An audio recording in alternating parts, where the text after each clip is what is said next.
नाज़रीन कराम, बात चल रही थी हकूकुल इबाद की। हकूकुल्लाह में क्या फ़र्क है, हकूकुल इबाद में क्या फ़र्क है, हकूकुल्लाह के बगैर हकूकुल इबाद का क्या मकाम है और हकूकुल इबाद के बगैर हकूकुल्लाह का क्या मकाम है। नाज़रीन कराम, लोग शिकवा करते हैं कि हमें इस्लाम ने हकूक़ नहीं दिए, हमारे साथ इस्लाम ने ये सलूक किया, हमारी ख़वातीन के साथ इस्लाम ने ये सलूक किया। अभी हाल ही में 8 मार्च को एक नाजेबा और घटिया रस्म, जिसको औरत मार्च का नाम दिया गया, औरतें निकली, अपना हक लेने निकली कि हमें हक नहीं दिया गया। नाज़रीन कराम, दीन इस्लाम ने हर किस्म की मखलूक को अल्लाह से अल्लाह हकूक़ अता किए हैं। दीन इस्लाम ने माँ बाप को हकूक़ अदा किए, माँ के कदमों तले जन्नत रख दी। दीन इस्लाम ने मुसाफिरों को हकूक़ अता किए, दीन इस्लाम ने हमसायों को हकूक़ अता किए और दीन इस्लाम ने बच्चों को भी हकूक़ से महरूम नहीं रखा।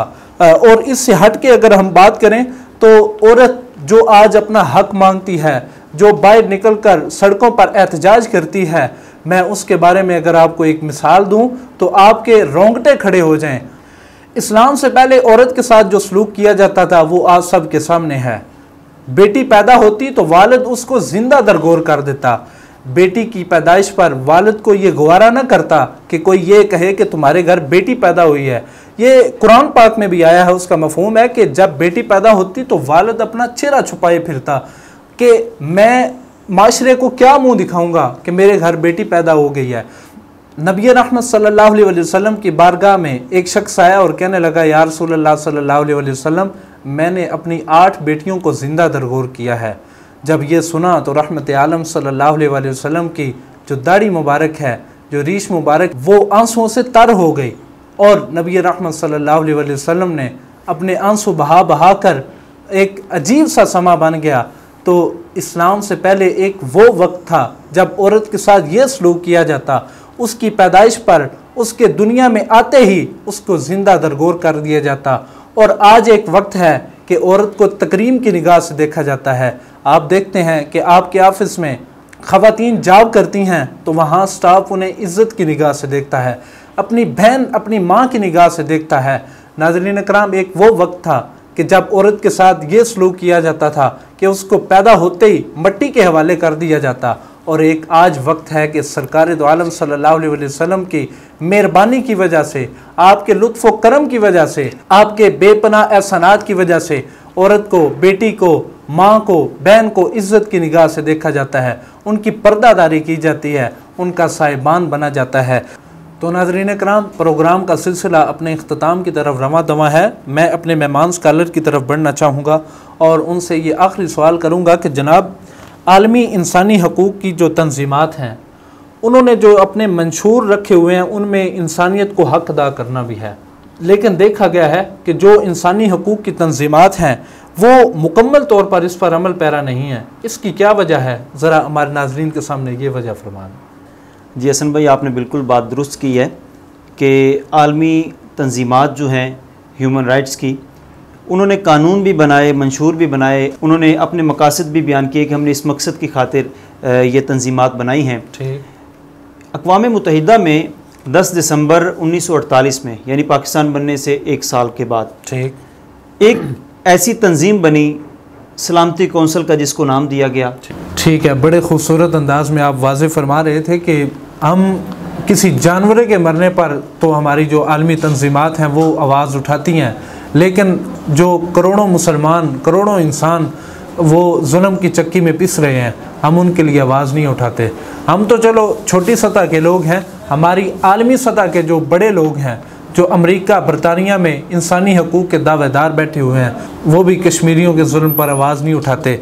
और नाज़रीन कराम, मैं कैदियों की बात कर रहा था, वो भी इंसानी हकूक़ और हुकूकुल इबाद का हिस्सा हैं।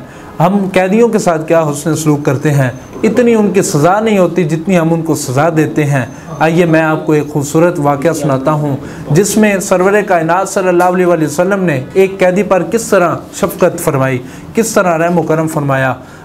सुमामा बिन उसाल नजद का बादशाह है, जंगी मुहिम में कैद हुआ, सरवर कायनात सल्लल्लाहु अलैहि वसल्लम की बारगाह में लाया गया, बांध दिया गया, 3 दिन तक मस्जिद नबवी में बंधा रहा। सरवर कायनात सल्लल्लाहु अलैहि वसल्लम तशरीफ़ लाते, पूछते कैसे हो, क्या हाल हैं, तो वो आगे से हमेशा बद कलामी किया करता। कहता कत्ल करोगे तो बदला लेने वाले हैं, अगर माफ़ कर दोगे तो बादशाह हूँ, बहुत कुछ अता करूँगा। सरवर कायनात सल्लल्लाहु अलैहि वसल्लम मुस्कुराते और तशरीफ़ ले जाते। आप अगले दिन फिर तशरीफ़ लाते, पूछते कैसे हो, क्या हाल हैं, तो वो हमेशा बद कलामी ही किया करता। नबी करीम सल्लल्लाहु अलैहि वसल्लम उसकी बातें सुनते और तशरीफ़ ले जाते। आप तीसरे दिन फिर तशरीफ़ लाए, सुमामा को मुखातब करके इरशाद फरमाया, सुमामा बहुत बुरे लगते हैं ना हम तुम्हें, हमारे चेहरे की तरफ भी देखना पसंद नहीं ना करते, जाओ हमने तुझे माफ़ किया, अरे जाओ हमने तुझे आज़ाद किया, जाओ हमने तुझे रिहा कर दिया।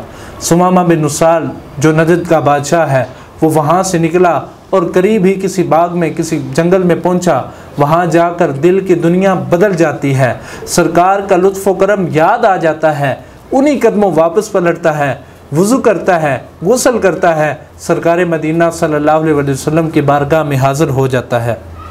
वो मदीना का माह तमाम अपने साथियों के दरमियान तशरीफ़ फरमा है, सरकार सल्लल्लाहु अलैहि वसल्लम उनकी तरबियत फरमा रहे हैं।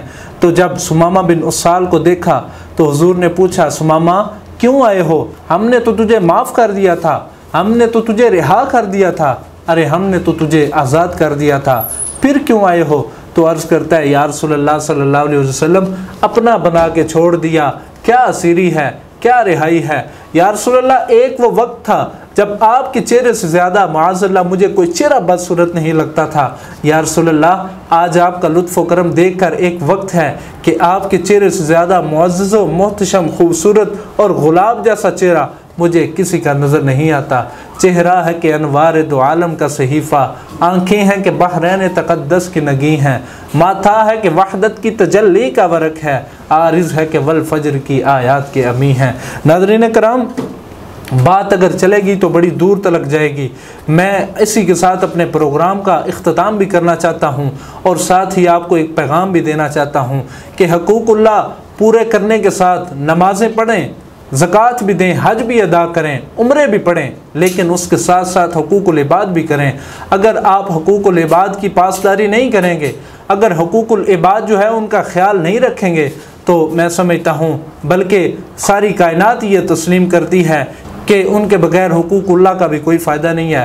तो मैं अपने नाज़रीन के सामने यही अर्ज़ करना चाहूँगा कि हुकूकुल इबाद का भी ख्याल रखा जाए और हुकूकुल्लाह का भी ख्याल रखा जाए। तो इसी के साथ अपने मेज़बान हसन रज़ा रिज़वी को इजाज़त दीजिए। अल्लाह निगहबान।